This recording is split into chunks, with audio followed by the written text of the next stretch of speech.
गुरु ग्रंथ साहब पढ़ो, बाणियां देखो उसमें क्या कहती हैं। अकह अकार और कह अकार, दो अक्षर का भेद। बिल्कुल सही। इसी को कुरान में अलिफ लाम मीम बोला गया है। बहुत गुप्त भेद है ये। कुरान में अलिफ लाम मीम, बड़े बड़े फिलोसफर इसको खोल नहीं पाए आज तक। क्या है ये अलिफ लाम मीम? और जिसने खोला भी अधूरा खोला। आखिर संकेत क्या है इसमें, अच्छे से समझ लेना है। इसमें दोनों प्रकार का ज्ञान मिल जाएगा, दो अक्षर का भेद भी मिल जाएगा और जीव शिव पीव अवस्था का ज्ञान भी मिल जाएगा। अलिफ लाम मीम। गिरीश चंद्र, अलिफ अल्लाह चंबेदी बूटी।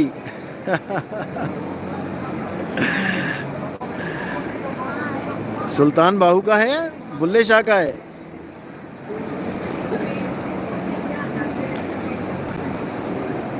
अलिफ लाम मीम। क्या है अलिफ, क्या है लाम, क्या है मीम? जिस दिन ये समझ में आ गया, समझ लेना कि निबेड़ा हो जाएगा सारा। सब मुसलमान भाइयों का निबेड़ा हो जाएगा, यानी सार असार अलग हो जाएगा और सब मुसलमान भाई सत्य को पहचान लेंगे, उस अलिफ को पहचान लेंगे। मैंने अलिफ के ऊपर सत्संग किया था, दो शेर बनाए थे और दो आ लिखे थे, याद होगा आपको। एक असली शेर, एक नकली शेर। याद है? भूल गए? किस किस को याद है वो दो शेरों वाला सत्संग जहां अलिफ का भेद बताया गया था? हाँ, याद है ना? बहुत बढ़िया, बहुत बढ़िया। जिसको नहीं याद है दोबारा से देख लेना जाके, इसी में भेद छुपा है सारा। अलिफ लाम मीम। पहले तो ये समझ लो कि अलिफ क्या है। अलिफ ही शब्द गुरु है, अलिफ ही अल्लाह है। अब लाम क्या है? लाम है ला इलाहा इल्लल्लाह। और मीम क्या है? मोहम्मद रसूल अल्लाह। अलिफ लाम मीम। इस भेद को अच्छे से समझना पड़ेगा। अलिफ यानी शुद्ध चैतन्य स्वरूप अल्लाह, नी अक्षर।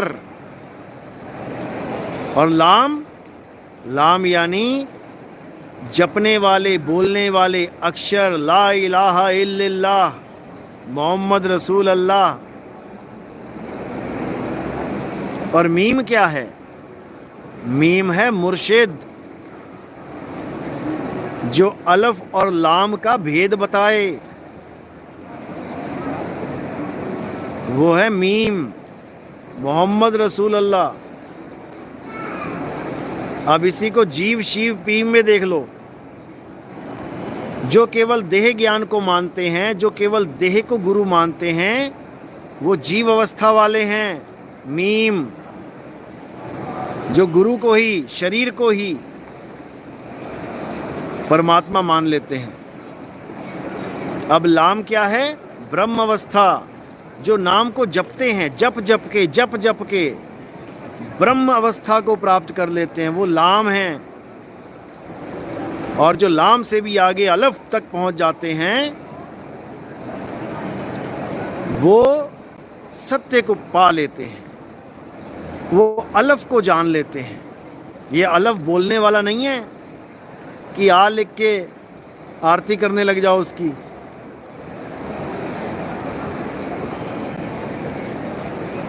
अलफ को जानना है तो कामिल मुर्शिद की शरण में जाना पड़ेगा। कामिल मुर्शिद, एक होता है मुर्शिद जो लाम तक पहुंचाता है यानी कलमा पढ़ा देता है ला इलाहा इल्लल्लाह, और एक होता है कामिल मुर्शिद जो अलफ तक पहुंचा देता है, जो अलिफ का पाठ पढ़ा देता है, जो नी अक्षर का ज्ञान करा देता है। अच्छी तरह समझ लो इसको।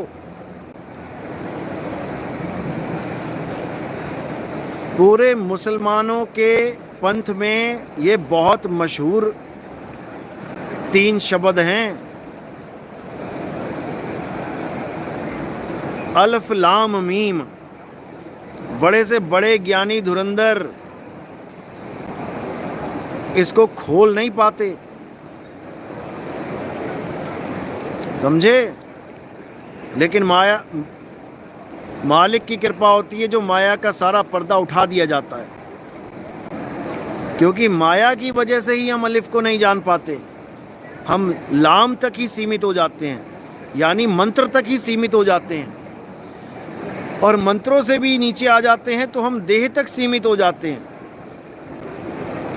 कई ऐसे चेले होते हैं जो गुरु के द्वारा दिया गया नाम भी नहीं जपते, कहते हैं गुरु जी है ना, पार कर देंगे। गुरु जी की देह को सतगुरु मान के, परमात्मा मान के कहते हैं अरे नाम क्या जपना, गुरु जी पार कर देंगे। यानी मीम तक ही सीमित हो जाते हैं और जाना कहाँ है? अलिफ तक। तो ये गुप्त भेद हैं कुरान के, और ये गुरु ग्रंथ साहब में भी दर्ज हैं, ये गरीबदास जी की वाणी में भी दर्ज हैं, ये मदन साहिब की वाणी में भी दर्ज हैं। अच्छे से समझ लो और सारे भेद खोल के समझा दिए जाएंगे, बिल्कुल चिंता मत करो। नितिन दास की ड्यूटी यही है कि सारे गुप्त भेदों को खोल के पूरे विश्व को एक करना है, एक झंडे के नीचे लाना है।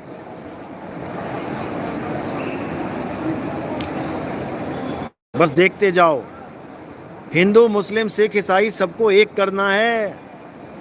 हमारा यही लक्ष्य है, समझे?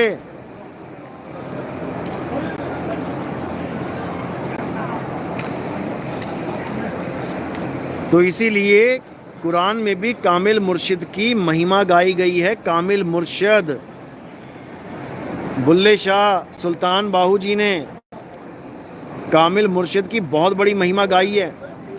मुर्शिद भी बुरा नहीं है, मुर्शिद भी चाहिए, आगे बढ़ाने के लिए मुर्शिद ही काम करता है, लेकिन मुर्शिद से मुक्ति नहीं होती, उसके लिए कामिल मुर्शिद चाहिए।